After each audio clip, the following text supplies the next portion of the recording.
দুনিয়াতে নিবে। রূহের জগতে প্রশ্ন, দুনিয়াতে প্রশ্নের জবাব, মৃত্যুর পর থেকে এই প্রশ্নের জবাব অনুপাতে তার প্রতিদান পাওয়া শুরু হবে। কোরআন শরীফে আল্লাহ তাআলা বলেন, দুনিয়ার মধ্যে কে কোন রাস্তায়, কোন ভাইরে, কোন দলে, কোন মতে, কোন পথে চলে অসুবিধা নাই, হে রাসূল আপনি চলতে দেন এদেরকে। জোর করে কাউকে পথ দেখানোর দরকার নাই। জোর করে কাউকে বলেন না পথ দেখানোর দরকার নেই। উম্মত ফিকির করে কেন? উম্মতের মায়ায় ফিকির করে। উম্মত দাওয়াতের কাজ করে কেন? উম্মতের মায়ায় দাওয়াতের কাজ করে। আমার এক ভাই জাহান্নামে চলে যাচ্ছে, ওখান থেকে তার একটু ধরে জান্নাতের পথে ধাবিত করে দেই। এই দরদ উম্মতের ভিতরে আল্লাহ প্রদত্ত দেওয়া রাসূল আমানত রেখে গেছেন, তাই উম্মত এই ফিকির করে। নতুবা যার যার কর্ম তার তারই ফল, একজনের কর্মে আরেকজনের ফল ভোগ করবে, এমন বেইনসাফি আল্লাহ পাক করবেন না। সুবহানাল্লাহ। কোরআন শরীফে আছে না, লাকুম দীনুকুম ওয়ালিয়া দীন। অর্থ কি? হে রাসূল আপনি জানায় দেন যার যার কর্ম তার তার ফল, যে যে পথে চলবে হাঁটবে তার গন্তব্য সেই পথেই হবে। একজন হাঁটা চলছে জঙ্গলের দিকে, তার গন্তব্য জঙ্গল। আরেকদিকে হাঁটতেছে মঙ্গলের দিকে, তার গন্তব্য কি? মঙ্গল। এটা হলো বাস্তবিক, আমাদের যুক্তিতেও বোঝা যায়। তুমি যা কামাই করতেছো তা খাও, সারাদিন তুমি অবসর বাসায় বসে রইছো, এখন যে রাতের বেলা সবজির ভর্তা পাইছো খাইতে, পান্তা ভাত পাইছো, এটাই তো তোমার নসিব বানা। ঠিক না বেঠিক? সারাদিন অবসর ছিল, কাজ করো নাই, তো সন্ধ্যাবেলা পোলাও কুরমা আশা করো কি করে? আরেকজন সারাদিন কাজ করছে, সন্ধ্যাবেলা পকেট করো, ইচ্ছা করলে পোলাও কুরমা না আরো কিছু খাইতে পারবে। ঠিক না? খাওয়া সম্ভব। তো কর্ম করলে ফল আসবে, যে যেটা করে তার ফল আসে। তো আল্লাহ তাআলা যুগে যুগে এটা দেখা গেছেন, যে জাতি যা করছে আল্লাহ তাআলা সেই জাতির উপরে তা চাপায়া দিয়েছেন। আল্লাহ তাআলা হলেন এমন একজন মহান মালিক, যিনি আলাইসাল্লাহু বি আহকামিল হাকিমিন, যিনি ন্যায় বিচারক, যিনি কখনো জাতির উপরে, বান্দা গোষ্ঠীর উপরে জুলুম চাপায়া দেন না। বরং এমন অসংখ্য দলিল আছে যে আল্লাহ তাআলা ইহসান করেন, যেই পরিমাণ অন্যায় করে ওই পরিমাণ শাস্তি দেন। বোঝার জন্য বুঝেন, সন্তান বাবা মার কাছে যে পরিমাণ অন্যায় করে এই পরিমাণ শাস্তি কি বাপ মাই দেয়? আপনারা কি কোন দেয়? যদি দিত তাইলে এই ফলাফল বুঝি বাঁচতো? আরে কি কোন বাঁচতো নি? 2 মাসের আবদ্ধা মার কাপড় চোপড় জামা কাপড় বস্তা কইরা ভিজায় দিয়েছি, মা পাল্লাইতে শীতের রাত কষ্ট আর কত করবো, বিরক্ত হয়ে গেছে। শেষে ফজরের নামাজ পড়বো, ও আল্লাহ ওখানেও গিয়া বস্তা করে দিছি, আবার কাপড় ভিজায় দিছি। এমনও হয় যে মা এক কাপড়ে পরে কোনো মতে নামাজটা আদায় করছে। এমন হয় কি হয় না? মার প্রতি কি, মা সন্তানের প্রতি রাগ হয়নি? রাগ হয়, কিন্তু বিচার করে না। রাগ হয় না? রাগ হয়, মনে রাগ জমে, রাগ তো জমবে। কিন্তু এই যে পরিমাণ রাগ মা জমছিল বা বাচ্চা অন্যায় করছিল, এই পরিমাণ যদি শাস্তি দিত, এই বাচ্চার বাঁচার উপায় ছিল? একটা আশা দিলেই তো শেষ। অথবা মা যদি খালি এই অন্যায় রাগ করে কইতো, তুমি প্রশ্রয় করছো, তোমার প্রশ্রয় তুমি শুয়ে দাও, আমি তার মুকিল দিই, তো বাচ্চা তো সকালবেলায় নিউমোনিয়া হয়ে বাচ্চা শেষ। এটা ডাক্তারও করতো না। ঠিক না? সারা রাত প্রশ্রয়ের মধ্যে যদি বাচ্চারা ফলায় রাখতো, 2-3 বার যদি একই জায়গায় প্রশ্রয় করে সারা শরীর মাখায় নিত, এই বাচ্চা সকালবেলা ওইটা শ্বাস নিতে পারতো না, শেষ, জায়গায় শেষ। কিন্তু মা শত কষ্টের পরেও কি করে? বাচ্চাকে বস্ত্র পরিষ্কার করে, ভিজা কাপড় সরায়, শুকনাটা আবার বিছায় দেয়, আবার উপর থেকে ফেরের বাতাস যেন না লাগে। গরমের দিন মা গরমে ঘামে, বাচ্চাকে কষ্ট দেয় না। ঠিক না বেটি? এমনটা হয়। তার মানে বোঝা গেল বাবা মার অন্তরে সন্তানের প্রতি মায়া দয়া আছে না নাই? মায়া দয়া আছে। থাকার কারণে সন্তান যে পরিমাণ অপরাধ করে ওই পরিমাণ শাস্তি বাপ মা দেয় না। একবার অন্যায় করছে ক্ষমা করে দেয়, 2 বার করছে ক্ষমা করে দেয়, 3 বার করছে ডাক দেয় না কয়, আরেকবার করলে কিন্তু বিচার আছে, বারবারে কিন্তু বোঝাবো না, আরেকবার শাস্তি আছে। তো তৃতীয়বার কইরা ফেলছে, বাপ মা তখনও কত কি করতাম মাইরে, এটা শরীরে কি আছে আর মানবো কি, ঠিক না? এটা কি আর মানবো, এই শরীরের মধ্যে কি মানব যায়, বাপ মা মারে না। তো বাপ মাকে আল্লাহ তাআলা হাদিস শরীফে আসছে 100 ভাগ মায়া দয়া আল্লাহ তাআলার কাছে।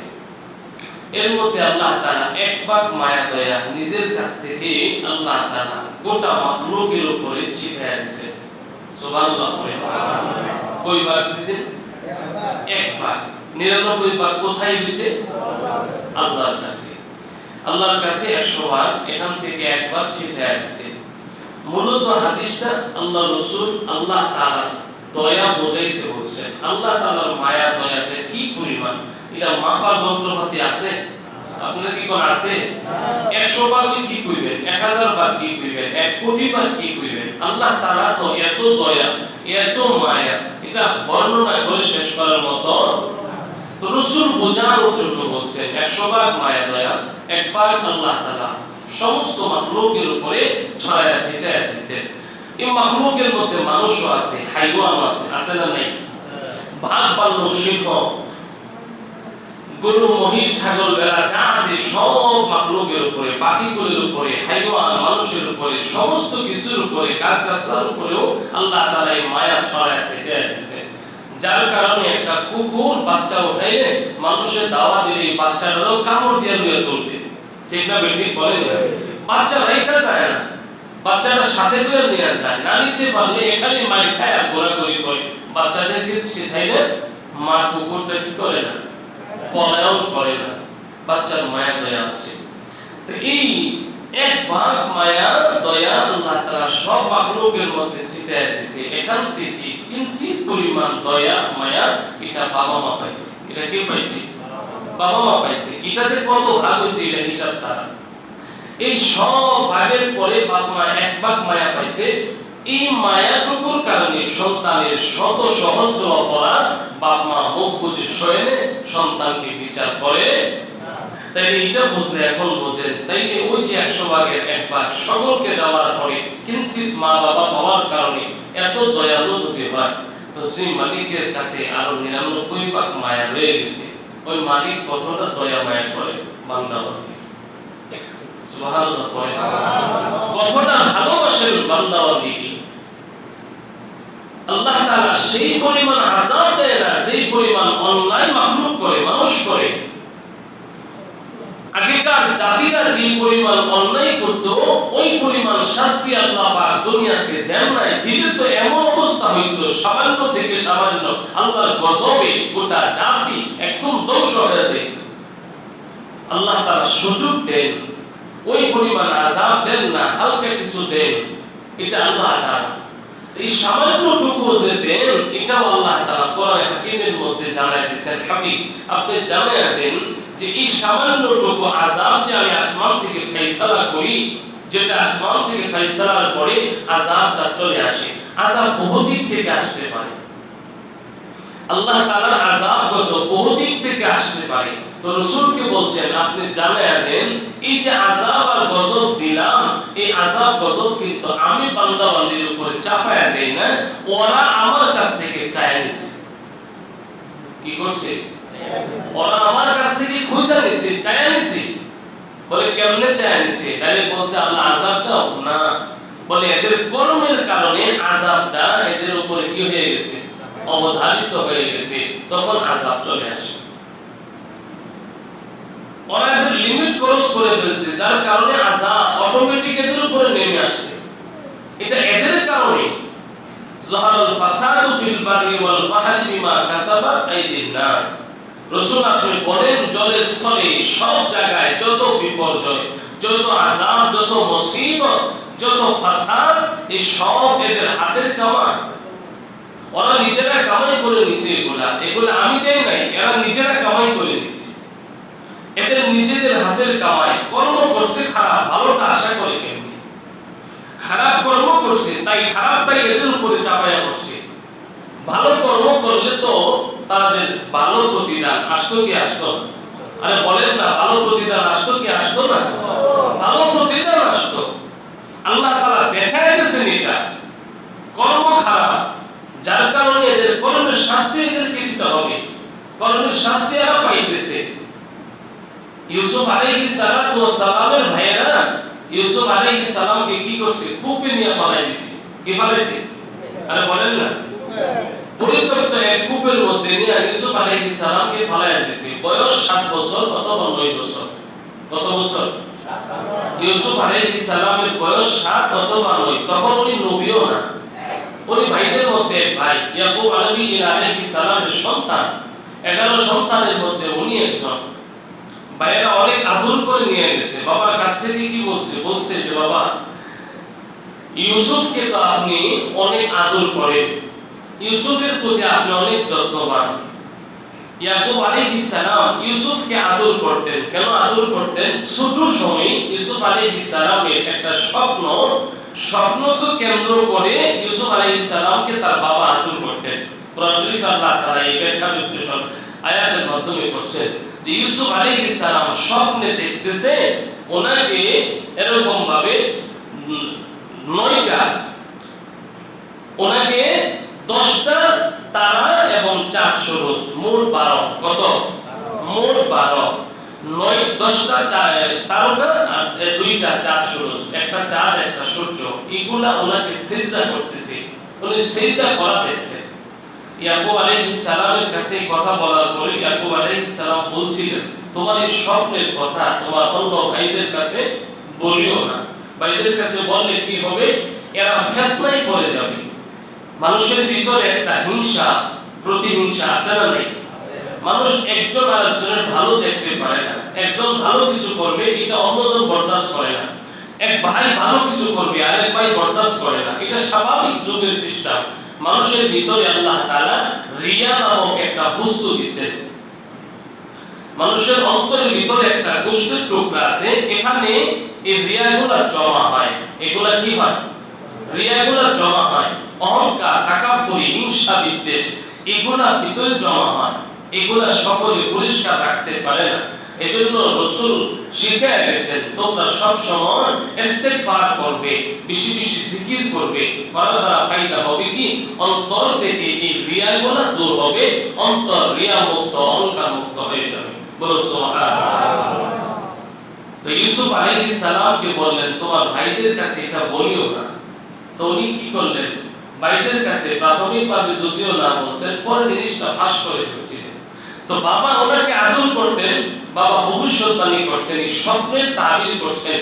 যে স্বপ্নের তাবির হলো, একদিন ইউসুফকে আমি এবং আমার স্ত্রী সহ আমার সন্তানরা সহ সকলের মধ্যে আল্লাহ পাক ইউসুফকে আল্লাহ পাক মহত্ত্ব বরত্ব দান করবেন। আল্লাহ পাক তাকে দামি বানায় দিবেন। এমনকি সকলে তার কাছে সিজদায় উপনীত হওয়ার মতো সেই সম্মান আল্লাহ পাক ইউসুফকে দান করবেন। বলেন না সুবহানাল্লাহ। তো বাবা এত আদর করতেন বইলা বাকি 9 ভাই বললেন, ইউসুফকে আব্বা আপনি আমাদের সাথে দেন। আপনি তো আমাদেরকে বিশ্বাস করেন না। আমরা যেই জায়গায় বকরি চড়াইতে যাই, ওই জায়গায় ইউসুফকে খাওয়ার মতো অনেক সুন্দর সুন্দর জিনিস আছে। ইউসুফ আমাদের সাথে খেলাধুলা করবে। ওখানে বাগান আছে, ফল আছে, পাকা পাকা ফল ইউসুফকে আমরা খাওয়াবো। ইউসুফ আমাদের সাথে খেলাধুলা করবে, অনেক আমাদের নজরে থাকবে। আমরা তাকে অনেক স্নেহ করি, অনেক দেখাশোনা করে রাখবো। তো ইয়াকুব আলাইহিস সালাম বলছিলেন, আমি তো তোমাদেরকে অবিশ্বাস করি না, তোমরা তার সহোদর ভাই, কিন্তু আমার ভয় হয় ইউসুফকে না জানি বাগে খায় না। কিসে খায় না? আরে বলেন না, কিসে খায় না? বাগে খায় না। ইউসুফ আলাইহিস সালামের আব্বা জান বলছে, ইউসুফকে না জানি বাগে খায় না। আসলে বাগে খায় না এই কথা ব্যাখ্যা এটা না। ইউসুফ আলাইহিস সালামের আব্বা জান ইয়াকুব আলাইহিস সালামের উদ্দেশ্য ছিল, না জানি আমার এই সন্তানের উপরে তোমরা 9 ভাইয়ের হিংসাত্মক আক্রমণ না জানি তার উপরে হয়। সেটাই হইছে। সেটাই কি হইছে? বাবার কাছ থেকে নিয়ে গেছে, আড়ালে যাওয়ার পরে একজন ইউসুফের ধাক্কা মারে, ইউসুফ পড়ে গেছে, আরেকজন লাথি মারে, ইউসুফ পড়ে গেছে, আরেকজন থাপ্পড় মারে। এই যে শুরু হয়ে গেল যন্ত্রণা, মা পর্যন্ত নেওয়া পর্যন্ত এইভাবে টর্চারিং করে নিয়ে গেছে। ইউসুফ আলাইহিস সালাম বলেন, তোমরা আপুর কাছে বলে আসছিলা আমার যত্নবান হইবা, আমারে আদর করবা, আমারে নিয়ে খেলাধুলা করবা, আমাদের ফলমূল খাওয়াইবা, তা আমাদের তোমরা মারতেছ। তারা বলল তুমি মার দেখছো কি? শুরু নিয়েছো, মাত্র শুরু নিয়েছি। ইউসুফ আলাইহিস সালাম যেহেতু নবী হবেন, ধৈর্য কম না বেশি? ধৈর্য বেশি। নবীদেরকে আল্লাহ পাক ধৈর্য দেন অনেক বেশি। উম্মত এত ধৈর্য পায় না যা নবীরা পাইতেন। তো ইউসুফ আলাইহিস সালামকে ওই কূপ পর্যন্ত নিয়ে তারপরে ইহুদা এক ভাই ছিল, সে বলল শোনো, এইভাবে তারে আস্তে আস্তে মারার থেকে কাম করো, তারে কূপের ভিতরে ফেলাইয়া দাও। ওই যে পাশে একটা কূপ আছে, কূপের ভিতরে কি করো? ফেলাইয়া দাও। তো কূপের ভিতরে ফেলাইয়া দিছে। ঘটনা অনেক লম্বা, এদিকে বলতে গেলে অনেক লম্বা কথা আসবে। কূপের ভিতরে ফেলাইয়া তো দিছি কি, তো ফেলাইয়া যে দিছি, কূপ তো অনেক গভীর, খুব গভীর না, অনেক গভীর। আবার কূপের নিচে পাথর আছে, বড় বড় পাথরের টুকরা পড়ে আছে, পানি নেই, পানি বিহীন এক জায়গা, এক কূপ, পরিত্যক্ত কূপ। ওই কূপের মধ্যে ইউসুফ আলাইহিস সালামকে ফালায়া দিবে। দুই তিন ভাই মিলে এরকম করে উপরে আগিয়ে দিয়ে বাস কূপের বরাবর নিয়ে আস্তে করে ছেড়ে দিছে। কূপের বরাবর যখন ছেড়ে দিছে, দুনিয়ার কেউ যদি না থাকে, আছেন কে? আল্লাহ। সাহায্যকারী কে বলেন না? কে? আল্লাহ পাক সাহায্যকারী। আল্লাহ পাক হলেন উত্তম সাহায্যকারী। যার কেউ নাই তার জন্য কে আছেন? আল্লাহ। আল্লাহু আকবার বলেন। আল্লাহ তাআলা বলছেন যে আমি সাহায্য করি। বান্দা যখন অসহায় হয়ে যায় তখন সাহায্যের হাত বাড়ায়া দেওয়া হয়। তো ইউসুফ আলাইহিস সালামকে যখন ফালায়া দিল, ইউসুফ নিচের দিকে তাকায়া বললেন, আল্লাহ আপনি আমার জন্য যথেষ্ট, আমার সাহায্যকারী আপনি হয়ে যান। তা আল্লাহ তাআলা সাথে সাথে জিবরাইল আলাইহিস সালামকে অর্ডার করলেন, জিবরাইল এখন এই মুহূর্তে ইউসুফ যেই কুয়া করতেছে ওই কুয়ার মধ্যে যাও, ইউসুফ যেন নিচে পাথরের মধ্যে পড়ে ব্যথা না পায়। ইউসুফকে গিয়া নিচ থেকে তোমার হাত দিয়া, তোমার পাখা দিয়া ইউসুফকে আস্তে করে ধরে ফেলো। জিবরাইল আলাইহিস সালাম তখনও সিদরাতুল মুনতাহা, পৃথিবীর আসমানের একদম লাশ ভরাবে, সপ্তম আসমানের উপরে। এরপরে আর পৃথিবীর কোনো মানচিত্র নাই, এরপরে আর আসমানের কোনো, আকাশের কোনো স্তর নাই। এরপরে আল্লাহ তাআলার পর্দা শুরু হয়ে গেছে।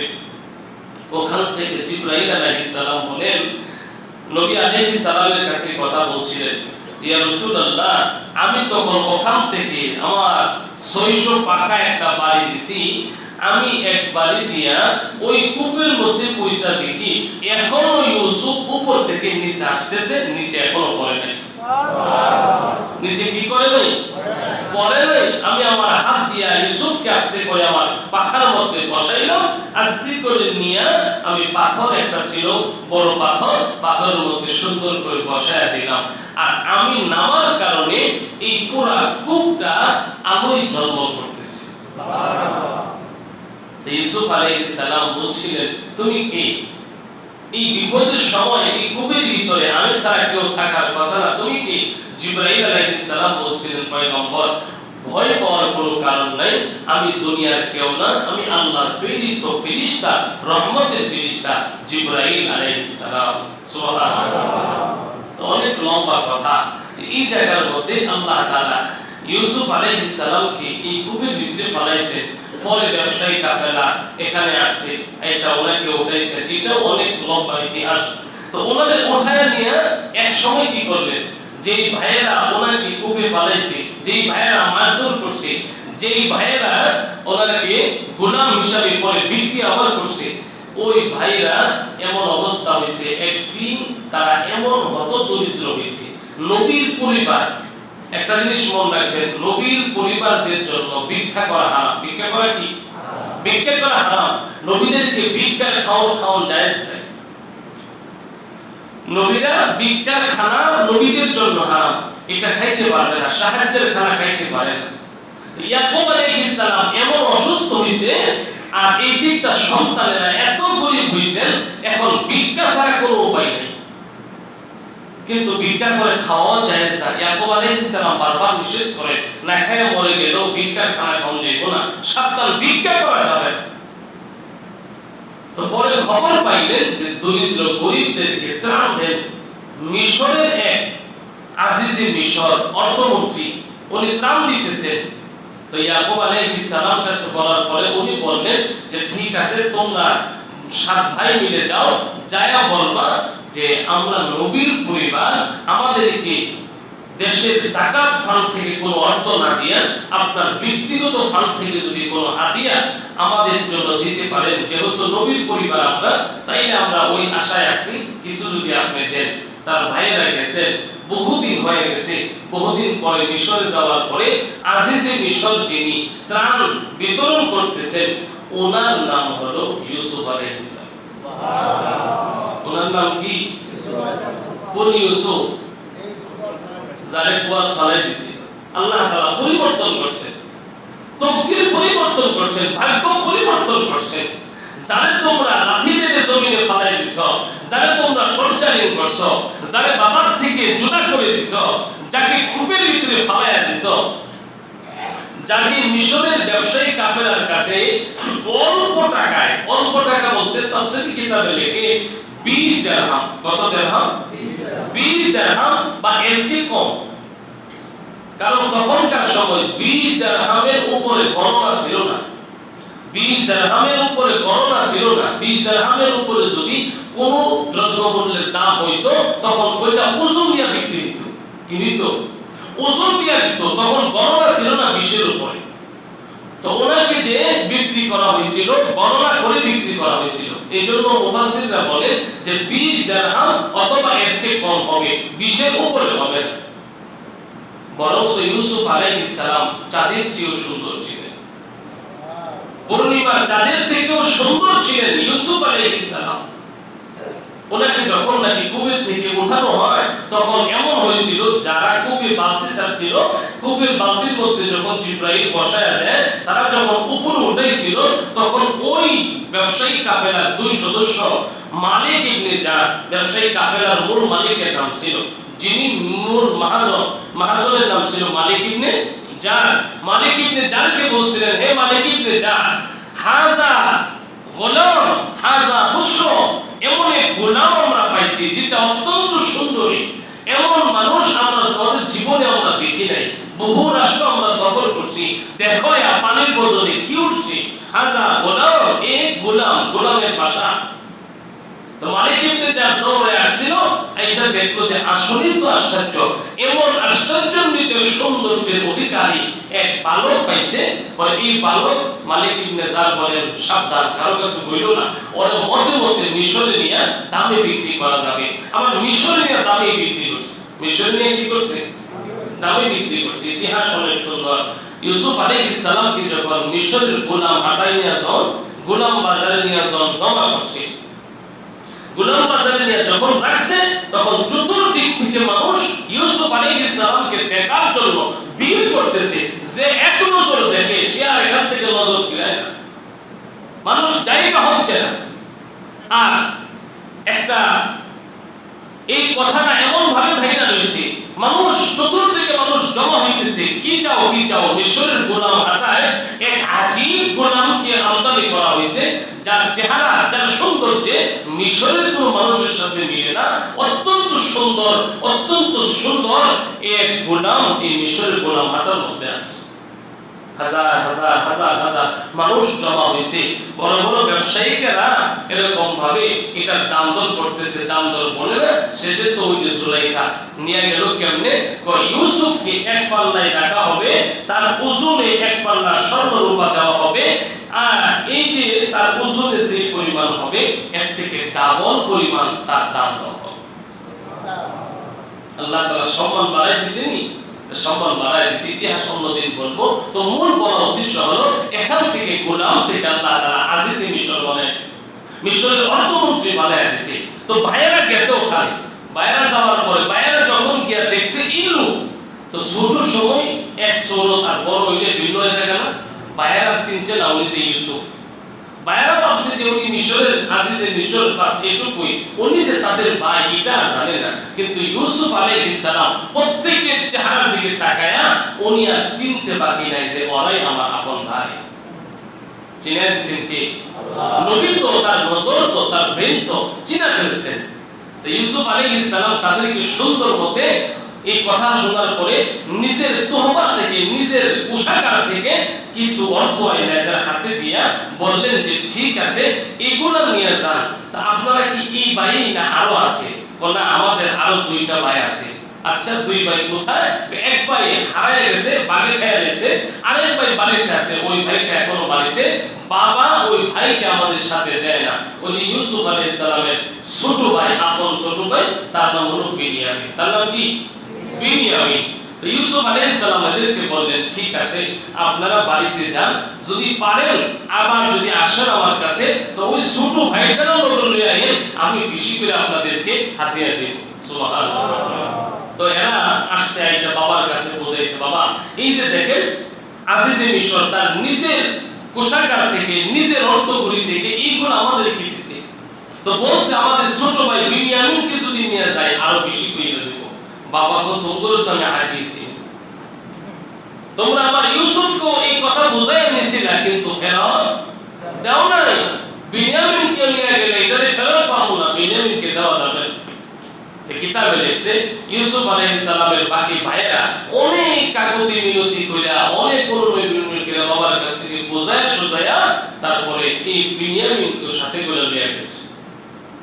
তো বিনিয়ামিনকে এগুলো সাথে করে নিয়ে গেলে ইউসুফ আলাইহিস সালাম বিনিয়ামিনকে দেখাইত অবস্থাটা এমন, না এই আমার ছোট ভাই, এই আমার স্নেহের ছোট ভাই, কত বছর পরে দেখলাম ভিতরের আবেগকে ধরে রাখতে পারতেছেন না, মন চায় ভাইকে জড়ায় ধরে অনেকক্ষণ কান্না করি, কিন্তু পারতেছেন না, বাকি ভাইদের সামনে এগুলা করা যায় না। তো কৌশল করে বিনিয়ামিনকে আটকানোর চেষ্টা করলেন। ইউসুফ আলাইহিস সালাম ওনার খাদেমকে বললেন, এরা 7 জন আছে, এদের 7 জনকে 7 বস্তা আটা দিয়ে দাও, 7 বস্তা আটা দিয়ে দাও, সাথে কিছু নগদ অর্থ দিয়ে দাও, এরা যেন করে এইগুলা নিয়ে বাড়িতে খাইতে পারে। তখন ওরা বলল, আজিজে মিশর, আপনারা বলছিলেন ছোট বাইরে নিয়ে আসলে বাড়ায়া দিবেন। কহো আমি তো বলছিলাম, বলে আচ্ছা ঠিক আছে, অর্থ করে এদেরকে ডাবল দাও, ছোট ভাইকেও 1 বস্তা আটা দাও, আর অর্থ করে ডাবল দাও। এই কথা বললেন, কিন্তু খাদেম রে টিক্স খাদায়া বললেন যে কাজ করো, এই যে ছোট বাইরে যে বস্তা দিবা, আটার বস্তা, এটার ভিতরে রাজ কোষাগার থেকে একটা এই দামি একটা জিনিস এই বস্তার ভিতরে ঢুকায় দিও, দামি একটা জিনিস বস্তার ভিতরে ঢুকায় দিও। কৌশলটা হলো অন্যরকম। তো দামি একটা জিনিস ঢুকায় দিয়া যখন নাকি এই সব বাইরে যখন নাকি বস্তা নিয়ে বের হইছে, এমন সময় ইউসুফ আলাইহিস সালাম তার খাদেম, তো আগে শেখানো খাদেম বলছেন, আজিজে মিশর, মোহাম্মদ আজিজে মিশর, আমাদের এই দরবারের, এই রাজ্যের দামি একটা জিনিস, কেউ বলেন বাতি, কেউ বলেন লোটা, কেউ বলেন কোন একটা মোহর হবে, এই জিনিসটা কিন্তু খুঁজে পাচ্ছি না, মনে হয় কারো বস্তার ভিতরে চলে গেছে, কেউ মনে হয় চুরি করে নিয়ে গেছে, এমন হতে পারে। ইউসুফ আলাইহিস সালাম বলেন, সকলের বস্তা চেক করো, চেক করে ওই যে বিনিয়ামিনের বস্তার ভিতরে ঢুকেছে ইচ্ছা কইরা, তো তার বস্তার ভিতর থেকে খুঁজে পাইছে। পাওয়ার পরে এবার ইউসুফ আলাইহিস সালাম বললেন, শোনো, তোমাদের ছোট ভাই যে চুরির অভ্যাস আছে, এটা তো আমি জানি না, চুরির অভ্যাস আছে। না আজিজে মিশর, আমাদের ছোট ভাই আমাদের থেকে ভালো। আসলে ভালো না খারাপ? ভালো। এই ভাই চুরির অভ্যাস নাই, কিন্তু ওরা আপনি আটকাইলেন না। ইউসুফ আলাইহিস সালামকে কিছু করার নেই, তার বস্তা থেকে যেহেতু পাওয়া গেছে, তারে রাইখা দাও, এটাই সবচেয়ে বড় কথা। তারে রাইখা দিলেন। আসল কথা হলো এদের থেকে বিনিয়ামিনকে ইউসুফের কাছে রাখা মহান উদ্দেশ্য। এজন্য এদেরকে বললেন, তোমরা এখন যাও, তোমাদের বাবার কাছে গিয়ে বলো তোমাদের ছোট ভাই চুরির অপরাধে বাদশার কাছে, আজিজে মিশরের কাছে ধরা খায়া রইছে, আর তোমার বাবা যদি আসে অথবা তোমার বাবাকে বইলো, আমি বিচার শেষ করে তোমার ভাইকে তোমার বাবার কাছে পৌঁছে দিই। এই কথা বইলা এরা তো এখন অপারগ যে হুজুর, আমরা আগেও আমাদের এক ভাইকে হারাইছি, ওই ভাইকে হারানোর পরে আমরা আমাদের বাবার কাছে গিয়ে মিথ্যা বলছিলাম, বাবাকে বিশ্বাস করাইতে পারি নাই, বাবা সেই সুখ আজও বলতে পারে নাই। কার লোকের কার কথা? ইউসুফের লোক ইউসুফের কথা কয়। আমাদের সেই ভাই ইউসুফ আলাইহিস সালাম জিগায়, ভাইয়ের নাম কি আছে? ইউসুফ। বাবা খুব আদর করতো, আমাদের হিংসা বিদ্বেষ হওয়ার কারণে আমরা তাকে দূরে সরাইয়া দিছি, কূপে ফালাইয়া দিছিলাম, তারে আমরা বিক্রি করে দিছি, সে এখন আমাদের কাছে নাই। বাবা তার জন্য এখনো কাঁদে। বিনিয়ামিনকে যদি রেখে দেন, বাবা তো একদম মরেই যাবে। বলে না, সমস্যা নেই, তোমরা যাও। এদেরকে বিদায় করে দিয়া বিনিয়ামিনকে আস্তে করে নিজের কামরায়, নিজের হুজরাখানায় রুমে নিয়ে গেলেন। জয়া ধরলেন, অজস্রে কাঁদলেন, গালে চুমো খাইলেন, বললেন তুমি আমাকে চিনো? না, আপনাকে চিনি না। আমি তোমার সেই হারানো বড় ভাই ইউসুফ আমার নাম। কত বড় যে আমি তোমার ভাই। বিনিয়ামিন বললেন তাই নাকি? বলে হ্যাঁ। এই জন্যই তো আমি আপনার শরীর থেকে আমার ভাইয়ের গ্রাম পাইতেছি। বিনিয়ামিনকে তখন বসাইলেন, বললেন বাবা কেমন আছে? বলে বাবা ভালো নাই, বাবা আপনার শোকে কাঁদতে কাঁদতে চোখ দুইটা অন্ধ হয়ে গেছে, এখনো আপনার কথাই বলে। বাবা তোমার সাথে কেমন ব্যবহার করে, সারাটা রাত বাবার ওরে আমি ঘুমাই, বাবার কাছেই আমি থাকি, সারাটা রাত বাবা আমাকে জড়ায় ধইরা আপনার কথা বলে আর কান্না করে, আপনার কথা বলে আর কান্না করে। তবে আমি এইটুকু শুনেছি বাবার কাছ থেকে, বাবা কখনোই বলে নাই আমার ইউসুফ মারা গেছে, আমার ইউসুফ বেঁচে আছে। বারবার আমাকে বলতো বিনিয়ামিন দেখো আমার ইউসুফ বেঁচে আছে, কারণ আমার ইউসুফ যে আল্লাহর পয়গম্বর। তো ইউসুফ আলাইহিস সালামের কথাটা তারা